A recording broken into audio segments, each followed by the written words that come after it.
Porque el agua más pura existe, la hemos embotellado para ti. Acércate a lo natural, vive una experiencia divina. Bebe agua divina. Agua divina, agua para gente divina. Seguimos con más Sin Excusas.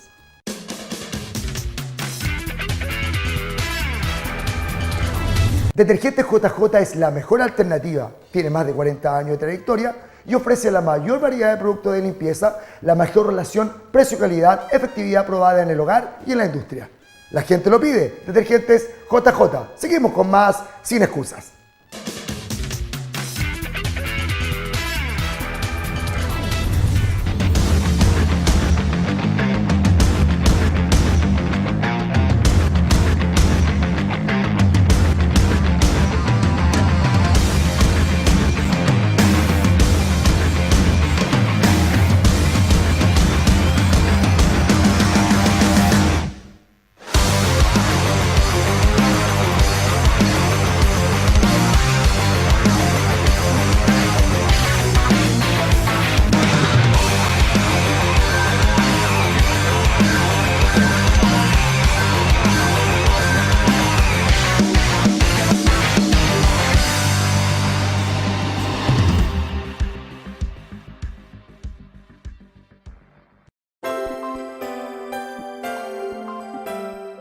Acércate a lo natural.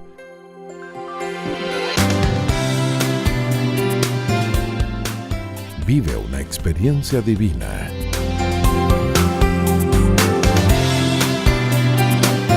Agua divina. Porque el agua más pura existe. La hemos embotellado para ti.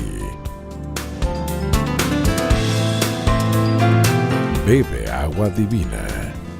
Agua divina. Agua para gente divina.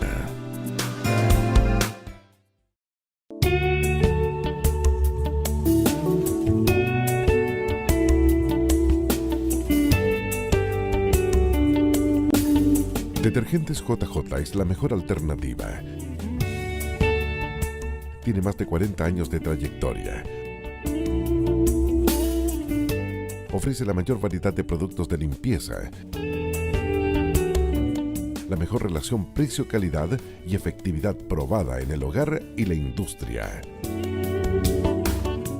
La gente los pide. Detergentes JJ.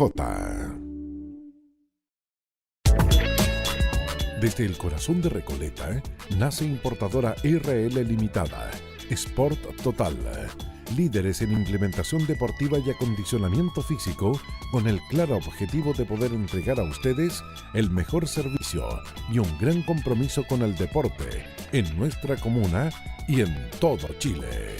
Sport Total, líder en implementación deportiva.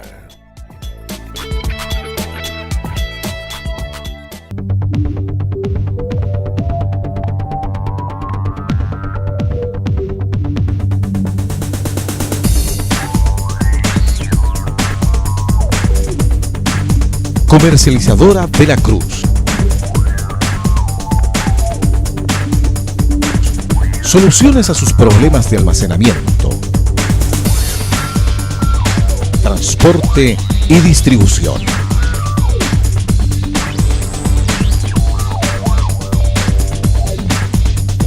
Estamos ubicados en el Juncal 100, comuna de Quilicura.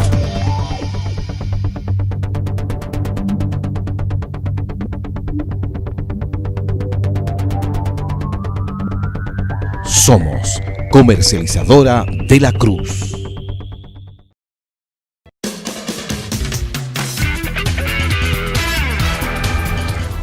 Nuestra misión en Yolito, Centro Ferretero, es ser una empresa sustentable y en constante crecimiento, reconocida por la entrega de productos y servicios para proyectos de construcción. No lo dudes más, Yolito es tu centro ferretero. Continuamos con más Sin Excusas.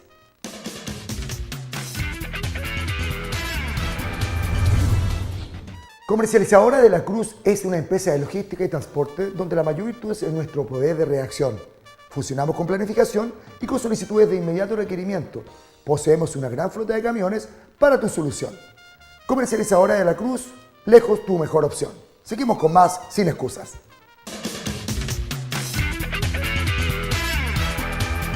En Sin Excusa queremos siempre tratar de tocar diferentes temas que afectan nuestra salud. Y hoy día invitamos a Jonathan Verges Horta. ¿Cómo estás, Jonathan? Bien. Para hablar sobre la ansiedad y sobre el estrés. Jonathan, estamos en una sociedad donde hay muchas enfermedades, hoy en día somos uno de los mayores consumidores de ansiolíticos, las farmacias están llenas de qué sé yo, compran mucho Rabotic, Clonazepam, etc. ¿Qué pasa con nuestra sociedad? ¿Por qué está pasando esto de tanta ansiedad? Bueno, partiendo de la base que la ansiedad es un trastorno que va ligado mucho a lo que es el estado de alarma del ser humano. Entonces, hoy en día lamentablemente tenemos un sistema en el cual es bastante competitivo, mucha producción, mucho cuantitativo más que cualitativo. Entonces, lógicamente que el ser humano, nosotros los que vivimos sobre todo en grandes ciudades, estamos obligados a eso, a producir mucho, ya sea laboralmente, académicamente e incluso personalmente, ya sea como padres, como pareja, por ejemplo. Y lamentablemente llegamos a un punto en que el ser humano, el cuerpo, como estado de alerta, de alarma, llega a un punto en el cual se agota y como la fase, en el caso del estrés, por ejemplo, la fase de agotamiento es terminal muchas veces, lamentablemente la persona termina con situación patológica bastante delicada. De ahí lamentablemente uno no puede o tiene que pasar un tiempo para reponerse y eso trae ciertas consecuencias. Consecuencias en la pareja, separaciones, hoy en día no digo que ese es el motivo, pero uno de los grandes motivos es la situación de cansancio, de agotamiento, de rutina que normalmente se establece en la pareja. Por otro lado, el tema de los padres. Tenemos pocos padres, pero tenemos más sustentadores. Y lamentablemente lo que más necesitan los niños son más padres. Ambos padres trabajan en jornadas que son maratónicas, con un sistema, por ejemplo, de transporte que acá en Chile no ayuda mucho cuando queremos estar en tiempo en casa. Así es. En el colegio, antes la admisión era en octubre, no sé si ustedes se acuerdan, sí, octubre, noviembre, y hoy en día la admisión ya parte casi en julio. Hay colegios que incluso empiezan mucho antes. Y eso lamentablemente empieza a generar una competitividad que el cuerpo le pasa la cuenta y llega un punto en el cual se establecen ciertos índices que gatillan cuadros ansiógenos, estrés laboral como el síndrome de burnout, por ejemplo, y así sucesivamente en diferentes sistemas del ser humano. Esto ha ido evolucionando en forma negativa porque yo me recuerdo que antiguamente se le llamaba el surmenage o cierto, tenía otros nombres, pero hoy en día es muy recurrente que la gente esté con un cuadro de estrés. Y a mí me preocupa mucho también porque yo veo muchos niños también que también tienen problemas de estrés, que también se ven sobrepasados también por la exigencia estudiantil. Los niños pasan muchas horas en el colegio, más encima le mandan tareas para la casa. ¿Qué pasa con los niños y el estrés? Bueno, lamentablemente hoy en día el estrés, sobre todo en los niños, es bastante notorio, ¿no? Yo lo veo como psicólogo en mi consulta. Los chicos que llegan, sobre todo en esta fecha, sube bastante la cantidad de consultas o de atenciones que uno tiene producto de cuadros ansiógenos, crisis de pánico, estrés. Y en los niños se puede ver una situación bastante más notoria que otros años, y lamentablemente va en ascenso. Niños que, por ejemplo, están evocados esencialmente a tener un excelente promedio, porque el sistema académico lo pide así. Jóvenes que están en cuarto medio, por ejemplo, veo muchos chicos que están en cuarto medio, cursando cuarto medio, y aparte de eso tienen que estudiar el doble a un preuniversitario. Lo cual, si te das cuenta, el preuniversitario, ¿qué es lo que me dice el preuniversitario? Que es una falencia del sistema, porque ¿por qué tengo que hacer un preuniversitario? Si con el colegio ya me bastaría en cuanto a los contenidos. Entonces el niño tiene que hacer en la mañana o jornada casi completa, estudio, después preuniversitario, y llega a final de año cansado, agotado, a rendir una prueba de conocimientos que también es bastante cuestionable en algunas cosas, llega agotado. Y ojo, si llega a entrar a la universidad, el primer semestre, fracasan mucho. Parte agotado. Así es. Sin tomar en cuenta ni siquiera las decisiones vocacionales que hoy en día los chicos vienen a tomar decisiones vocacionales una vez probando la carrera. No como antes, que uno trataba en lo posible de orientar. No digo que todo esto que está pasando es malo, pero lamentablemente el ritmo que llevamos en una urbe, en una gran ciudad como la que es Santiago hoy en día, es bastante enfermizo, diría yo, es bastante preocupante. Lo preocupante también es que la gente empieza, nuestro cuerpo, ¿cierto? Estamos conectados, Dios nos hizo conectados con nuestra mente. Y nuestro cuerpo empieza a pasar la cuenta. Empezamos a sufrir de taquicardia, empezamos a sentir que opresión en el pecho, sentimos que nos vamos a morir. Los que hemos sufrido, yo he sufrido de crisis de pánico, es súper desagradable, es terrible sufrir de crisis de pánico. Y mucha gente hoy en día no sabe que está sufriendo una crisis de pánico. ¿Por qué no le das un poquito los síntomas y cuándo debía preocuparse la persona? Bueno, el trastorno de angustia o crisis de pánico, hoy en día es bastante común. De hecho, ha subido bastante la cantidad de casos por consulta que uno tiene de manera bastante informal y bastante formal. Me refiero a estudios que se han hecho, sobre todo en las grandes ciudades ha subido mucho lo que es el tema de la crisis de pánico. La crisis de pánico es un estado bastante especial, una patología psicológica, pero también tiene ribetes psicofisiológicos, fisiológicos esencialmente. ¿Y por qué? Porque parte de alguna otra manera con el cuadro ansiógeno. La persona parte con cierto estado de alerta, se mantiene en una meseta y lamentablemente esto no es bien adaptado, bien aceptado. La persona no tiene ciertas habilidades sociales o habilidades personales para poder trabajar este cuadro ansiógeno y se gatilla una crisis de pánico. Esta crisis de pánico tiene cierta sintomatología que según los manuales de desórdenes mentales, por ejemplo, como el DSM-4 y DSM-5 hoy en día, tenemos, por ejemplo, cierta sintomatología como es palpitación, taquicardia, sudoración en algunos momentos, sensación de muerte, si lo llevamos al punto de vista de las sensaciones. También tenemos un agotamiento, una despersonalización también.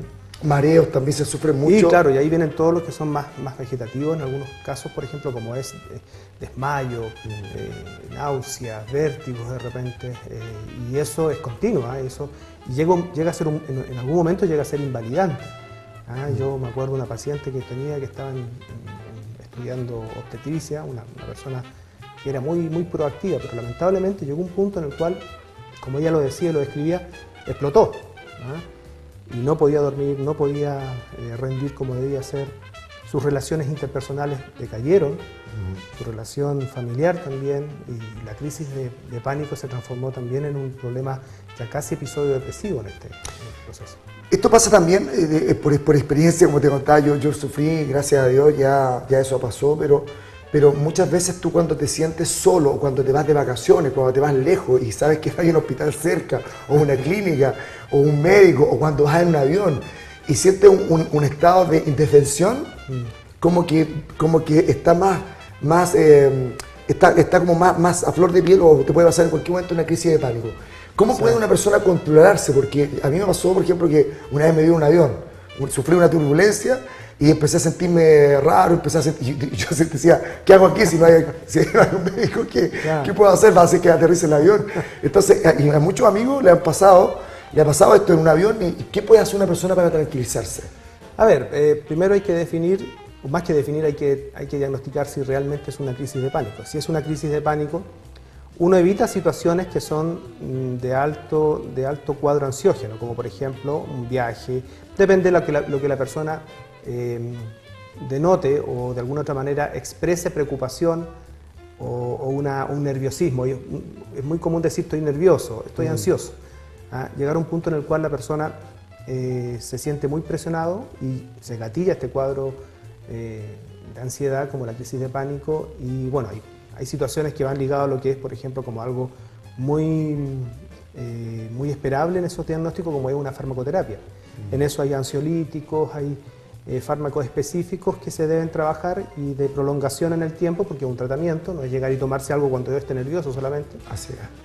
Y aparte de eso también hay psicoterapia, que es lo que a mí personalmente me compete, y la verdad que hemos tenido bien buenos resultados. Ahora, también hay que definirlas, y por eso que decía al comienzo, había que definir lo que es crisis de pánico, pero también dentro del mismo eje de trastornos por ansiedad, lo que son las fobias. Perfecto. Tengo pacientes, por ejemplo, que tienen fobias a volar, por ejemplo, agarofobia, claustrofobia, y esas son... Disculpa, ¿las fobias son aprendidas o vienen genéticamente en el ADN de las personas? A ver, personalmente creo yo que la potencialidad del ser humano en cuanto a sensibilidad al estímulo ya está, ya, uno la tiene. Hay personas que son muy sensibles a los estímulos ambientales. Pero la fobia en sí, según mi corriente psicológica, se afecta dentro de lo que es la infancia y eso marca de alguna otra manera un antecedente para que siga sucediendo este temor por algo. Y después eso lo voy trabajando de manera inconsciente, de manera bastante irracional muchas veces, lo asocio a diferentes episodios, hasta llegar a un punto ya que se transforma en una fobia estable y bastante concreta con el objeto, con la persona, con la situación. La otra vez escuché a un psicólogo que aparte de ese psicólogo él era pastor evangélico, bueno, tú también eres cristiano, y él decía que un pensamiento nos llevaba a la emocionalidad, a un sentimiento, y ese sentimiento me llevaba a una conducta. Muchas personas que han sufrido crisis de pánico tienen miedo a volver a sentirlo y empiezan a pensar, me va a dar una crisis de pánico. No, yo creo que a lo mejor me va a dar una crisis de pánico. Y empieza a pensar, y ese pensamiento lo lleva a la emocionalidad o al sentimiento, claro. y llega a la conducta que realmente le da una crisis de pánico. ¿Qué pueden hacer las personas como para evadirse un poco? Porque después vamos a hablar de las adicciones, claro. Porque hay mucha gente que también cae en adicciones producto de esto mismo. Sí, mira, primero vuelvo a repetir, el tema este de la crisis de pánico parte con quizás una mantención de ciertos cuadros ansiógenos que no son resueltos y no son bien atendidos. Perfecto. Entonces, ¿qué pasa? O sea, principalmente la causa no se combate y se combate solamente el efecto. Claro, ahora cuando muchas veces damos una farmacoterapia, que es lo más práctico y lo más rápido de enfrentar en una crisis de pánico, tú te tomas un ansiolítico, te puedes tomar algún tipo de fármaco específico para, por ejemplo, la sertralina, por ejemplo, y bajámonos todo lo que es la parte sintomática. Pero el ámbito psicológico, la verdad que queda un poquito de lado. Quizás a lo mejor vendría a ser como adormecer esa conducta, pero no solucionarla. Perfecto. Entonces, la idea acá es darle al paciente, a la persona, si tiene crisis de pánico o tiene cuadros ansiógenos, darle ciertas herramientas para que él pueda en algún momento manejar eso el día de mañana, porque evidentemente él va a estar susceptible a todas estas situaciones ambientales que generan ansiedad. Perfecto. Esto, y de hecho todos nosotros, hay que entender, yo siempre lo explico, que la conducta ansiosa es esperable en el ser humano, es inherente porque es un estado de alerta. Si nos ponemos a pensar nosotros cuando éramos cazadores, nómades, la herramienta esta del estado de alerta era importante porque yo podía estar cazando y de repente viene un tigre dientes de sable, como claro. Pasa bien en la Patagonia, y de repente me comía o amenazaba a mi familia, a mi tribu, y tenía que estar en estado de alerta siempre. Servía esa situación.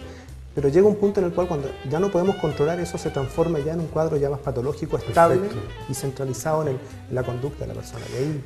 Tú asesoras a muchas empresas y también tú eres empresario. ¿Qué pasa? Aquí se produce un efecto dominó, ¿cierto? El dueño de la empresa exige al gerente ciertas metas, el de gerente al administrador y al administrador a su empleado, sí. Y al final se transforma en una cadena que no termina nunca de exigencia y dicen que el estrés, ¿cierto?, es cuando la exigencia externa es mayor a la que tú puedas soportar, ¿cierto? Claro. Más o menos lo que yo estuve leyendo, que cuando te supera la exigencia externa a lo que tú puedes rendir. ¿Qué pasa con esto? ¿Cuáles son qué políticas se pueden hacer a nivel empresarial? Porque esto es a nivel de banco, a nivel de jardín infantil, a nivel de un negocio, hasta un negocio pequeño que tiene que hacer las lucas para poder pagar la factura del proveedor. O sea, se produce una cadena súper grande. ¿Cómo lo pueden hacer? ¿Hay realmente normas? ¿Hay algo que pueda proteger a los trabajadores o a la gente de esta presión tan grande, sí, mira, la verdad que tan potente que hay? Para mí a veces es difícil poder, y lamentablemente es difícil poder estar en un ambiente empresarial, siendo que mi pasión es la psicología, porque muchas veces el sistema que tenemos es bastante poco sensible a todo esto. Poco amigable. Poco amigable, por decirlo menos. Entonces, a veces es difícil, porque la pregunta que tiene que hacerse el empresario, el dueño de una empresa, o de una industria es ¿qué es lo que yo voy a producir y cómo lo voy a producir? Tenemos que entender de que la empresa lo más importante son las personas. Y si tengo personas, si tengo trabajadores contentos, que estén no sé si contentos a lo mejor, porque no quiero caer en una emocionalidad, pero que estén satisfechos, que estén cómodos dentro de lo que es el trabajo.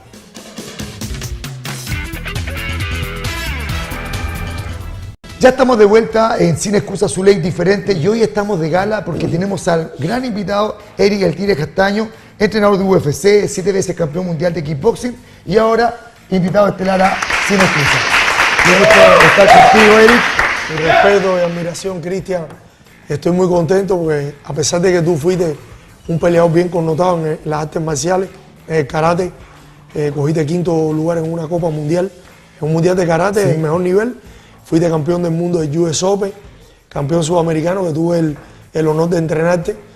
Y muy contento de estar aquí, ver cómo tú has subido, no solo en la parte profesional de tu trabajo, en tu gimnasio, que tienes un búnker de gimnasio de 3 pisos, estoy muy contento, sino en el mundo, en el medio que te veo, de la televisión, como llegaste al cine, la famosa película con tu hermano, y todo lo que te está rodeando, que es bueno y es bendición para ti. Bueno, es Dios, la gloria y la honra sea para Dios, porque Seguro. Dios es el que bendice, Él es el que abre las puertas.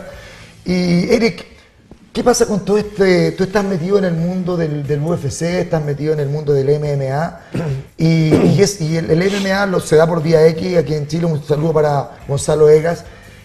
Cuéntanos cómo es la experiencia de estar en el deporte de moda, que es el MMA. Bueno, yo te voy a decir que es impresionante todo lo que tiene que ver con el MMA hoy. Es como decir, tocas esto y es oro. Así es. ¿Por qué razón? Es dinero. El MMA empezó que la gente pagaban $500, les pagaban por las peleas 500 y 500 y otros $300 por pelear y 300 por ganar. Hoy en día los peleadores de MMA pueden ganar hasta $1 millón. Estamos hablando de John Jones, estamos hablando de Les St. Pierre, estamos hablando de Weidman, estamos hablando de Ronda Rousey, que están ganando mucho dinero entre los premios, los sponsors. Y además los sponsors que ponen una millonada. Y el MMA lo cogieron los hermanos Sufa, se lo compraron por $3 millones a los Gracie, y hoy en día el MMA tiene más de $15 mil millones recaudados entre lo que es pay-per-view. Hacen un show los miércoles y uno el sábado. Impresionantemente. El deporte con más crecimiento en los últimos 10 años. Así que estar dentro de las MMA, sea el UFC o cualquier organización, es tremendo paso adelante en lo que es el mundo competitivo de las artes marciales. Eric, ¿cómo ha sido la transición de estar con la pasión de la pelea, que uno está pensando en pelear, en entrenar, en investigar sobre con quién vas a pelear, estar con ese estrés, con esa ansiedad, y ahora estar en el mundo al otro lado, estar como entrenador? ¿Cómo ha sido esa transición, Eric? Bueno, son múltiples las emociones, impresionantes, porque cuando uno está peleando, uno siente que uno tiene el control de todo. Por lo menos yo, que me entrenaba muy fuerte, 3 sesiones diarias, entrenaba como un burro, corría 5, 7, 8 millas, estaba hablando 8, 10 kilómetros todos los días, y me preparaba muy bien los sparring y todo.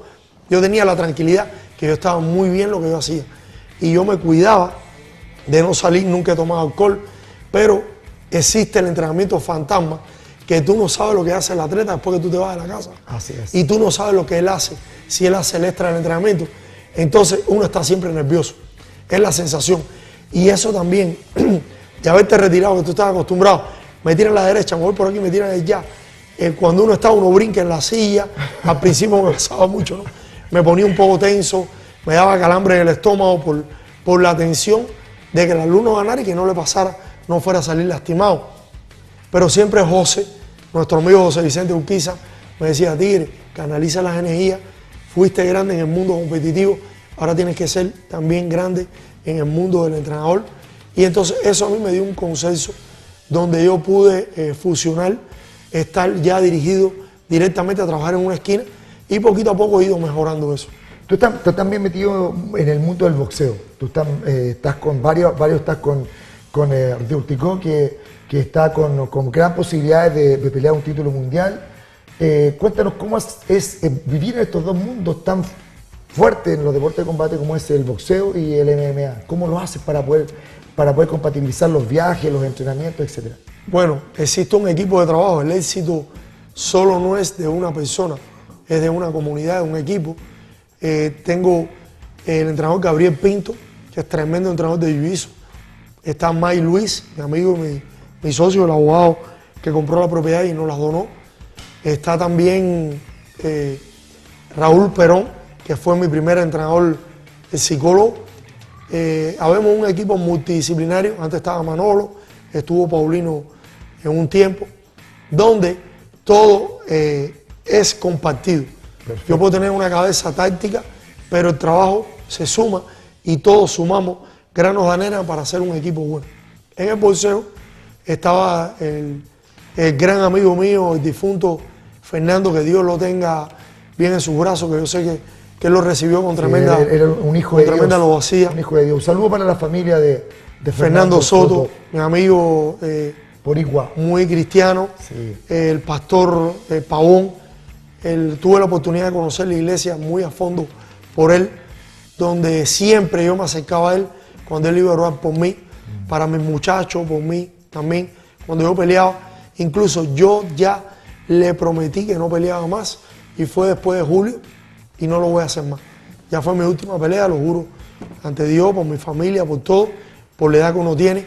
Entonces Fernando se canalizaba con los muchachos, con los jóvenes, me ayudaba mucho con Dorticó. Dorticó lo está extrañando mucho. Dorticó es un peleador que tiene 19-0. También con Ubá, con Johnson, con muchos atletas, con los muchachos que él estaba formando. Y ahora estamos trabajando con Freddy, que también nos ayuda mucho. Estamos, bueno, en un equipo donde nos dividimos y yo puedo planificarme. Ahora estoy en Chile, pero estoy tranquilo porque está Raúl Perón y están los demás entrenadores. Jorge Rubio, que está con Redondeado también, está directamente con Dorticó en el gimnasio ahí, ahora. Entonces hay una tranquilidad donde hay lealtad y hay profesionalismo, no hay traición. Entonces tú puedes confiar en las personas que tú dejas y ahí ya tú estás seguro del trabajo que se está haciendo. ¿Qué piensas tú del espectáculo? La gente pudo ver la pelea de Floyd Mayweather, que fue un espectáculo poder verlo con Pacquiao, bueno, con el haitiano que peleó hace poco, donde se mueve una gran cantidad de millones de dólares. ¿Tú crees que podrán llegar el UFC a, yo sé que entra mucho dinero, pero que puedan pagarle a un peleador la cantidad de dinero que le pagan a un boxeador? Bueno, si vamos a hablar por espectáculo de verdad, y eso lo he dicho en una entrevista abierta en ESPN y todo, y los otros días en la radio dije, que puede ser que me tiren contra un poco a la gente del boxeo, pero es la verdad. Que Dorticó me dice, tú siempre estás defendiendo. Le digo, no, el problema es que no todo el mundo pelea como tú. Así es. Tú eres un guerrero y tú sales a matar o te matan. Y hay muchos peleadores que pelean por honor. Otros peleadores hacen el show y están acostumbrados. Y existe la mafia dentro del mundo del boxeo. ¿Cómo tú puedes ver que Guillermo Redondeado, que es un as del boxeo, mejor que Floyd Mayweather, Guillermo Redondeado lo tienen apartado?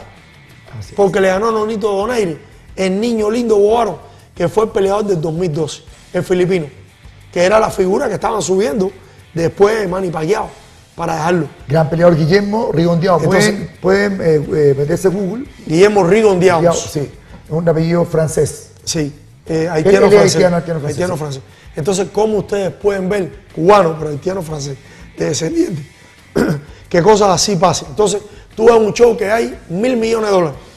Yo sé que Manny Pacquiao, porque lo tuve de información, tenía un hombro lastimado. Así es. La Comisión de Las Vegas no lo dejó infiltrar porque decía, siempre Mayweather estuvo metiendo 1000 excusas para no pelear con él. Así es.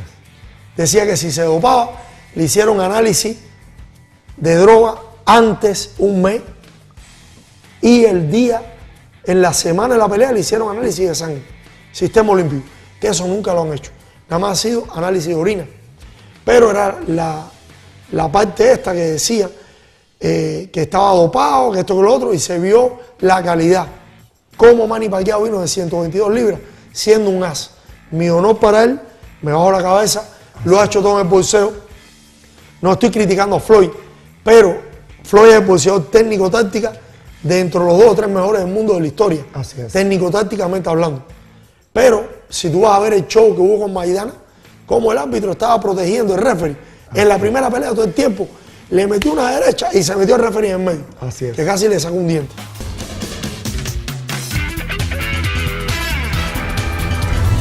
Body Palace Gym es un gimnasio de prestigio de la zona norte, donde nos avala más de 20 años de experiencia y con una gran vocación en pro de la salud de sus socios.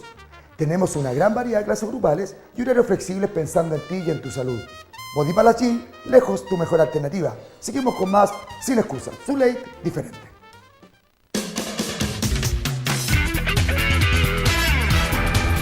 Alcanza tus metas y busca nuevos desafíos. No pienses en tus límites. Vincke Nutrition es tu opción. Suplementación deportiva que te acompañará a construir tu cuerpo, carácter y vencer toda adversidad. Vincke Nutrition, Your Premium Force. Seguimos con más Sin Excusas.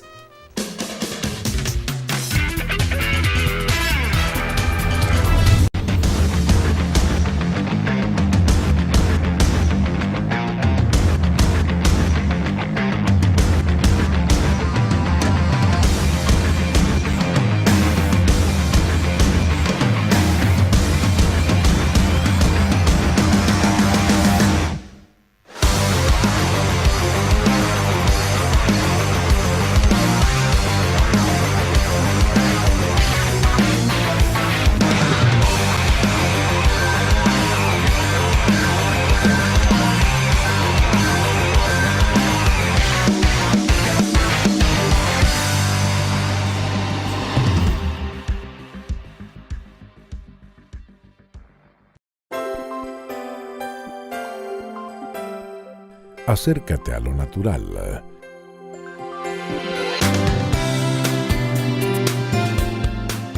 Vive una experiencia divina.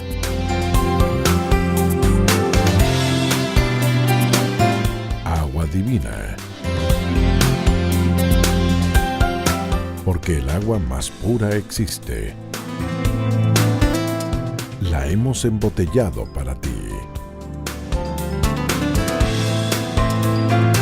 Bebe agua divina. Agua divina. Agua para gente divina.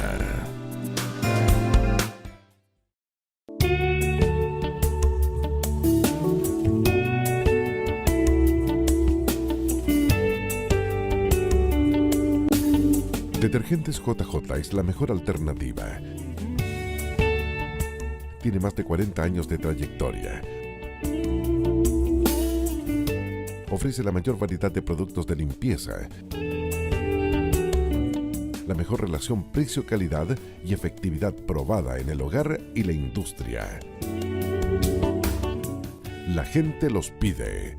Detergentes JJ. Desde el corazón de Recoleta nace Importadora RL Limitada, Sport Total. Líderes en implementación deportiva y acondicionamiento físico con el claro objetivo de poder entregar a ustedes el mejor servicio y un gran compromiso con el deporte en nuestra comuna y en todo Chile. Sport Total, líder en implementación deportiva.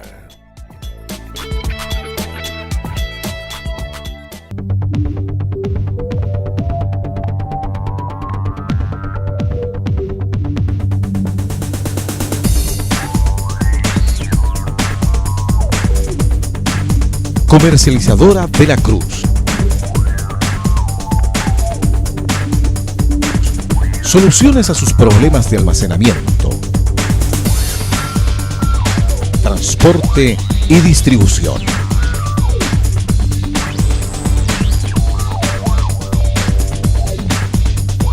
Estamos ubicados en el Juncal 100, comuna de Quilicura.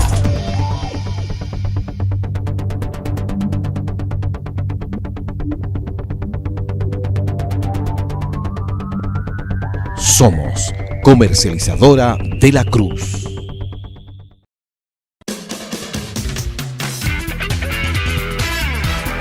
Estamos de vuelta en Sin Excusas, su ley diferente, y hoy día uno de los privilegios que tiene este programa Sin Excusas es que uno puede presentar amigos, presentar a alguien que yo admiro mucho, que lo he admirado desde siempre. Se trata de Humberto Norambuena. ¿Cómo estás, maestro? Para aquellos que están en su casa, Humberto Norambuena es para mí es uno de los mejores artistas marciales que ha dado este país. Vicecampeón mundial en Seúl en el año 99. 89. Estoy muy viejo, yo estaba tratando de quitarme unos años, ¿no? En el año 89 en Seúl junto al gran Renzo Centeno, que ya no nos acompaña, pero siempre está en el recuerdo de nosotros los artistas marciales. ¿Cómo estás, Humberto? Sé que sigues vigente. Cuéntanos, ¿qué es lo último que has hecho? Mira, la verdad que hace algunos años atrás empecé a hacer jiu-jitsu por una casualidad, por un alumno mío que vive en Punta Arenas, y él me empezó a interesar un poco, me decía, maestro, hágalo, hágalo. La verdad que al principio no me llamó mucho la atención, porque es muy opuesto a lo que yo hice toda mi vida, que el taekwondo es de pie a distancia y con las piernas, y el jiu-jitsu es cuerpo a cuerpo y en el piso, entonces era demasiado diferente. Es cambiarte el mundo, digamos. Que absolutamente diferente. Y, pucha, una vez tuvo acá a Rolker Gracie, uno de los hermanos Gracie, y tomamos un seminario con él. Y ahí lo empecé a entender. Y ahí como que me empezó a gustar. Después empezaban a pasar los años, empecé a enseñar yo el jiu-jitsu. Y el año 2007, por un altercado ahí con otro profesor que no vale la pena recordar, me metí en el mundo del MMA o artes marciales mixtas. Y empecé a entrenar. Siempre con la intención de alguna vez poder pelear esto. Lamentablemente, acá en Chile no había muchas posibilidades. Y se dio la posibilidad de ir a Brasil en 2009 a hacer una pelea amateur. Perfecto. La cual se hizo, no quedé para nada conforme porque, o sea, terminó la pelea y quedé como con gusto a nada. Y hablé con el representante nuestro que tenemos de la GFT en Brasil, Álvaro Boadilla, y el año pasado le pedí pelear. Perfecto. Y él me dice a mí que lo piense bien, me dice, tú ya no tienes edad, ya te pasaste un poco. Y yo le dije, mira, mientras yo me sienta bien, tú no te preocupes de eso. Perfecto. Y el que se preocupa soy yo. Así es. Y te lo estoy pidiendo, le dije, porque me siento en condiciones de hacerlo. Porque si no fuera así, siempre como competidor he sido bien honesto. Entonces me dijo, te voy a buscar un evento en Brasil. Y a los 2 meses me comunica que en noviembre yo peleo. En noviembre del año pasado. La verdad que el rival fue un rival muy duro, un chico joven de 29, muy preparado físicamente. Aparte que pelear en Brasil es pelear en la cuna del MMA, donde están los mejores peleadores, extraordinario. Sí, y además el clima, lucháis contra el clima, contra el público, el árbitro, tu rival, los nervios. La historia. Yo hace 5 años que no competía en nada, entonces estaba como muy en pausa. Disculpa, te quiero preguntar sobre eso.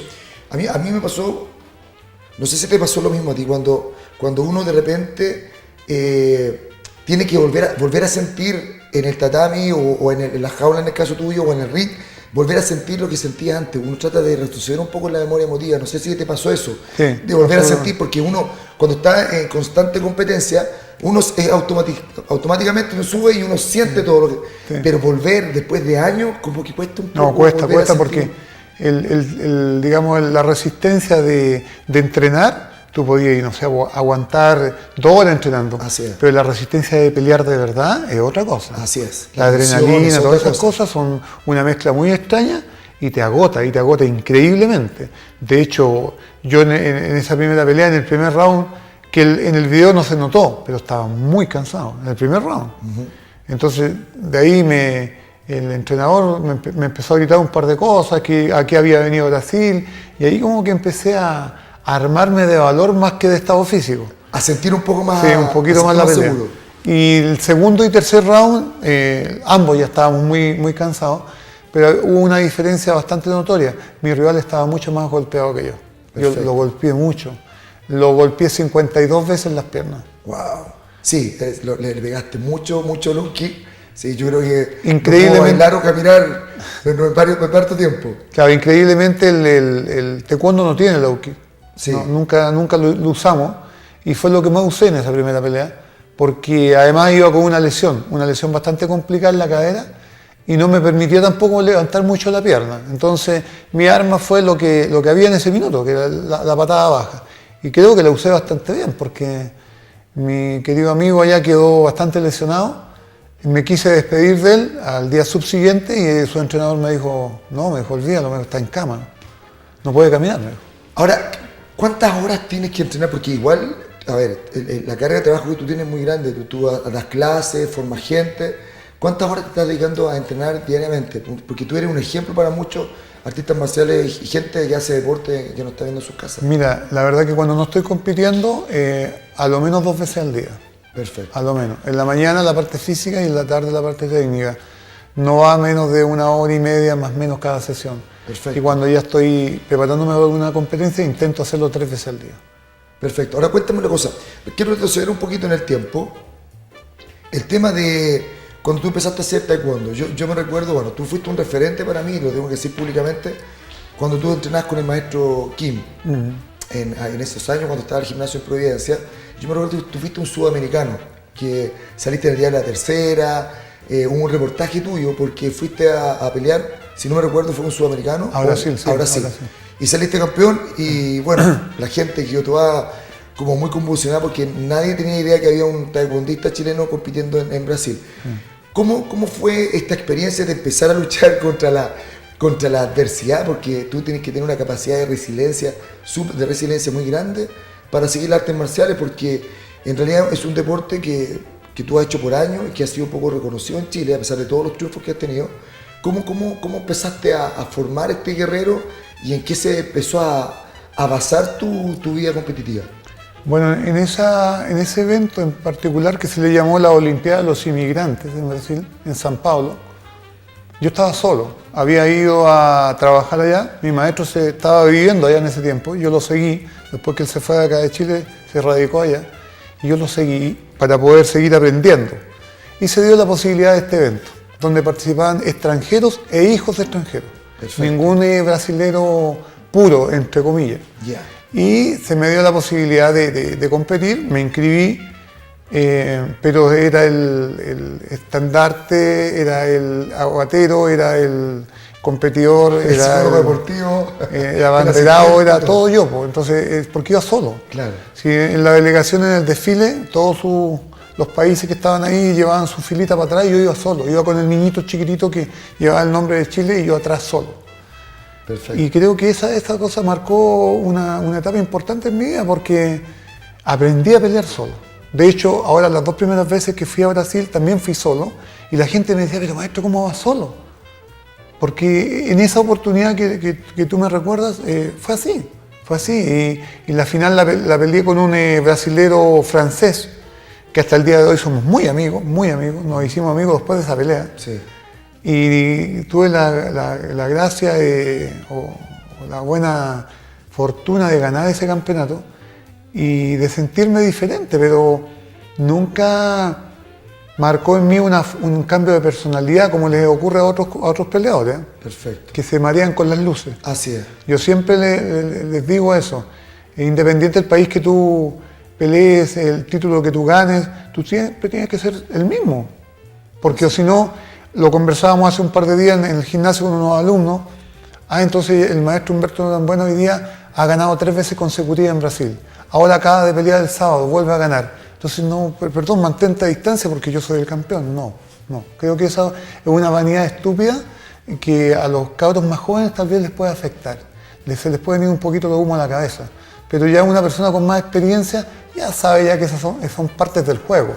Es parte del juego ganar y perder. Hoy día, gracias a Dios, me está tocando ganar en 4 posibilidades consecutivas, pero también sé que en algún momento puedo perder. Y no voy a dejar de ser yo.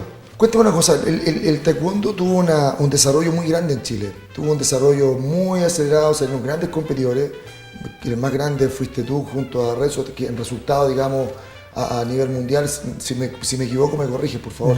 Sí. Pero por lo menos yo lo que me recuerdo, por el seguimiento del taekwondo tuvo un desarrollo muy grande y en el mundo en general tuvo un desarrollo muy fuerte, como que hubo una masificación del taekwondo. ¿Cómo te sentiste tú haber representado a Chile en instancias tan importantes, por ejemplo como Juegos Olímpicos, en el momento en que estaba el mejor posicionado el taekwondo en Chile, estaba muy bien organizado, había una selección muy potente? ¿Cómo te sentiste? Mira, la verdad que creo que eso fue en los años dorados del taekwondo. Así es. Creo que lo que no teníamos en implementación, ni en infraestructura, ni en atención médica, creo que eso fue complementado por lo que llevamos dentro, que nosotros le llamamos corazón. Era una mística diferente. El día sábado que peleé yo, llegó un chico de esa época, quien me acompañó a la Olimpiada, Diego Yáñez, con el cual conversamos un rato ahí agradable, y quedamos en juntarnos ahora antes de final de año con su papá, que era director de la federación en esos años, y después de la pelea el papá me emocionó mucho, porque se puso a llorar. Mira. Y me abrazó y lo sentí como, no sé, como un papá. Claro, como que bien que todavía estés en esto. Eso fue el mensaje que me entregó, ese abrazo emocionado. Y creo que esa época del taekwondo, donde nuestro centro de alto rendimiento era el Cerro San Cristóbal, porque no teníamos donde entrenar muchas veces, y nos echaban de muchas partes, y de hecho esta historia yo la conté una vez hace mucho tiempo, justamente para la Olimpiada. Llegamos a entrenar nosotros al tatami de judo, ahí en Tarapacá 850, y ese día curiosamente el judo llegó al mismo horario nuestro. Y como era su tatami, el taekwondo va afuera.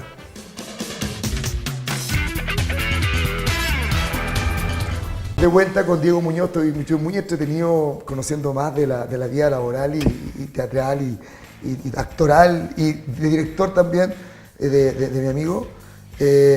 Diego, la serie Macho, la teleserie Macho fue un boom, fue un bombazo. Yo creo que hubo un punto de inflexión quizá en la televisión, porque esto fue como el equipo soñado, ¿cierto? Se juntó todo el equipo soñado para hacer esta teleserie, ¿cierto? Es como cuando se hace Real Madrid Curioso, sí.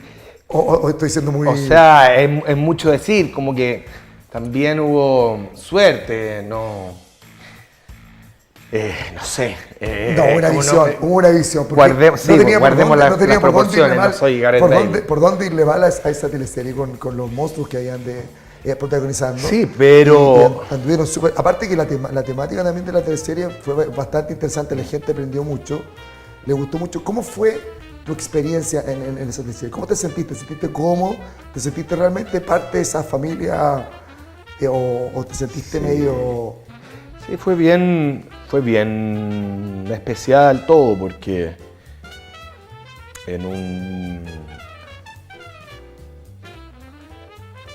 así como en Canal 13 tiene como... Yo trabajé muchos años, le tengo mucho cariño y por eso hago esta crítica de que tiene un oscilar constante, siempre...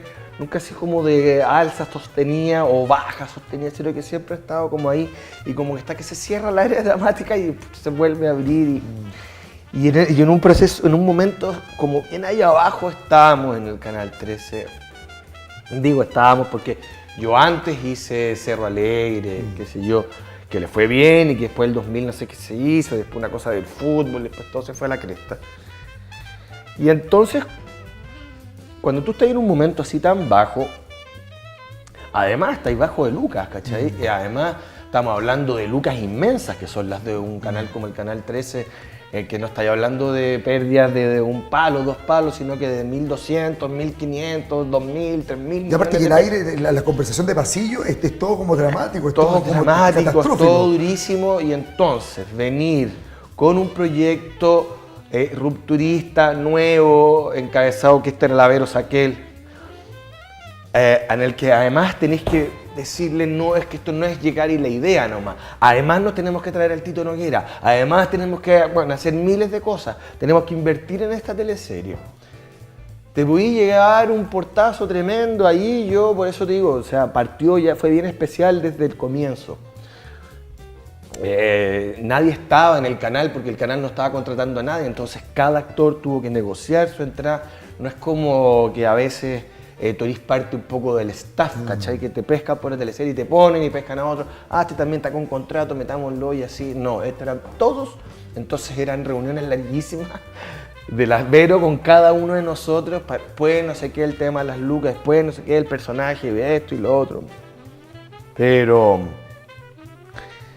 Una vez que todo cuajó, no sé, se formó un equipo que nos sentamos en una mesa redonda a leer la teleserie con los autores y el director y la Vero. Y leímos el capítulo 1 y el 2 y ya estaba. Como que ya esto era, se sentó y se respiraba en el aire como buena onda, todos contentos, mucha gente opinando, todos hablando y qué sé yo. Se iba a grabar en Viña, entonces iba a ser rico, más distendido, qué sé yo.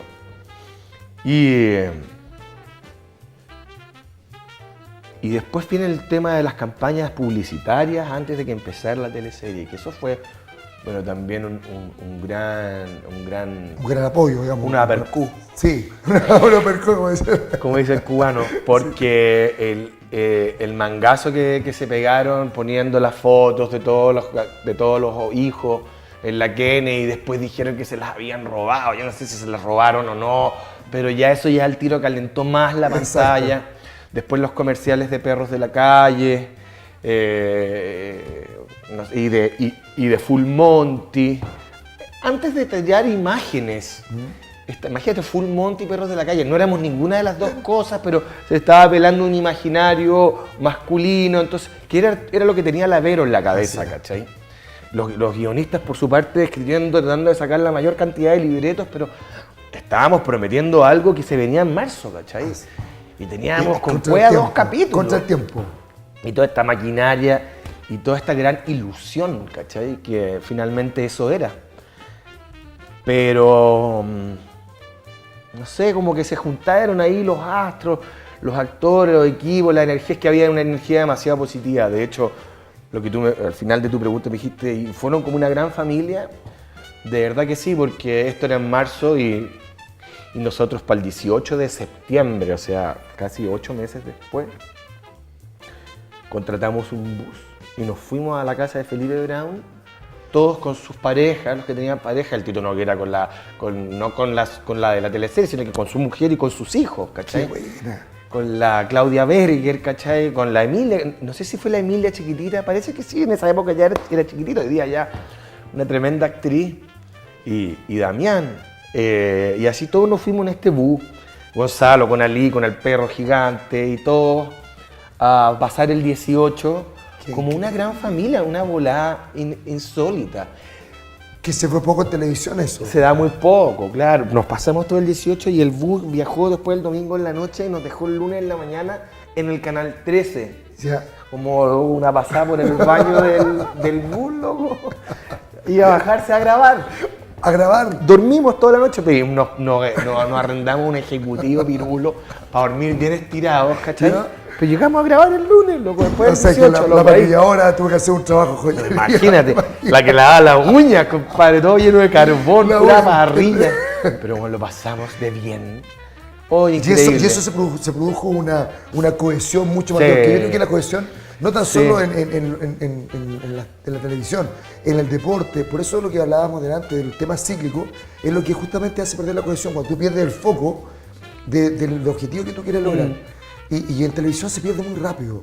De repente los egos y muchas cosas que pasan, la gente de repente no se da cuenta, y también en la vida diaria, la gente en la oficina que nos está viendo, también hay una lucha de ego, también hay una poca cohesión muchas veces. Muchas veces la gente, cuesta trabajar en equipo en Chile. ¿Por qué crees tú? ¿Somos muy chaqueteros? ¿Es un tema de ego, como lo dije delante? No, yo creo que, ¿sabéis qué pasa? Que no sé, es raro porque de ser un país que estaba lleno de cooperativas. Sí, solidario. Cooperativas agrícolas, cooperativas mineras, cooperativas. Se pasó a un país de la libre competencia y entonces es súper claro, ¿cachai? Que de yo cooperar contigo, ahora compito contigo. Entonces... y eso los tiene estresados. Los tiene estresados y como vas en el auto y un gallo se quiere meter y están así porque como a mí nadie me da la pasada, ¿por qué te la voy a dar yo a vos? Si en eso estamos.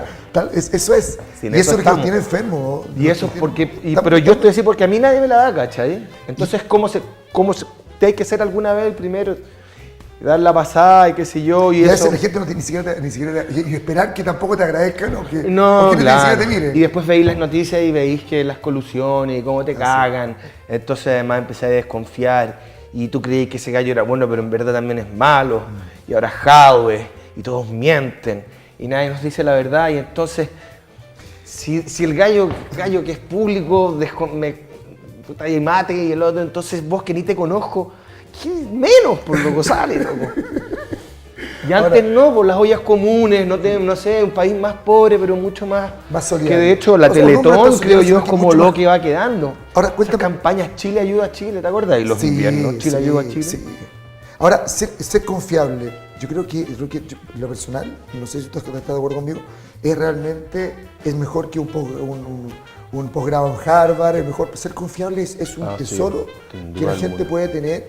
Sí. Y la gente está en su casa. Yo creo que ser confiable hoy en día es una materia prima muy importante. Sí, es un valor que se puede transformar en virtud, ¿cierto?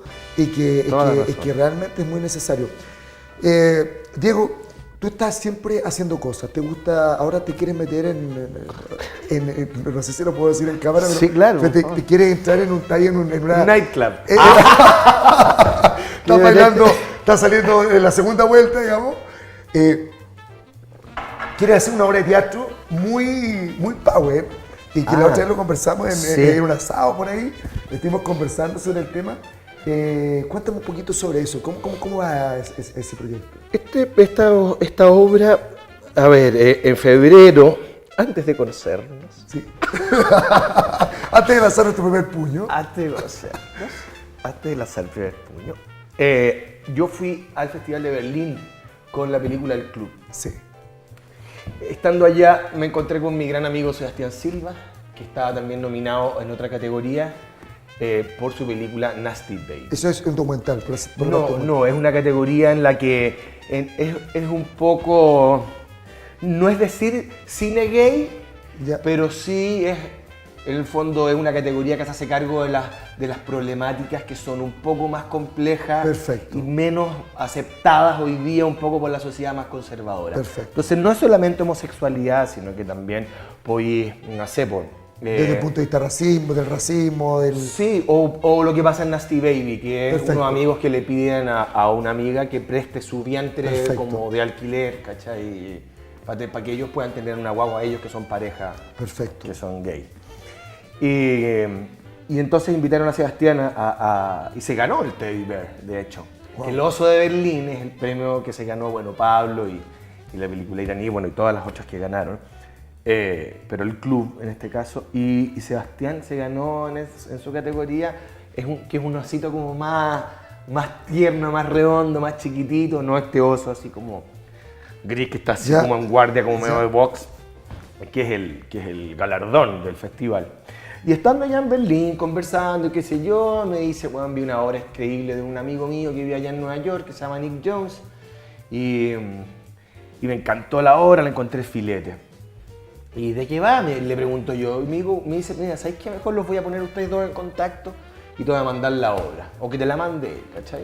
Y ahí me puse en contacto con Nick y Nick me la mandó y la obra se llama Trevor. Es la historia de una mujer que tiene un mono, que tiene un chimpancé en su casa, en una casa en Connecticut, que es como un sector de clase media, como el norte de Nueva York. 2009 y es la historia de una vieja que tiene un mono y este mono es peligroso porque maneja, había sido estrella de televisión. Eso me encantó. Y la vecina tiene una hija y la vecina tiene miedo de que el mono le vaya a hacer algo a la hija. Ese es el argumento de la obra, sumado a que el mono no les entiende nada a los humanos no le entienden nada al mono, el mono habla en español, los humanos también. Y bueno, se llama un policía para ver qué se hace, el policía llama al veterinario para ver qué se hace y el desenlace no lo vamos a contar aquí, pero es una comedia como así como tú siempre te reís cuando te la cuento, pero en el fondo es una tragedia.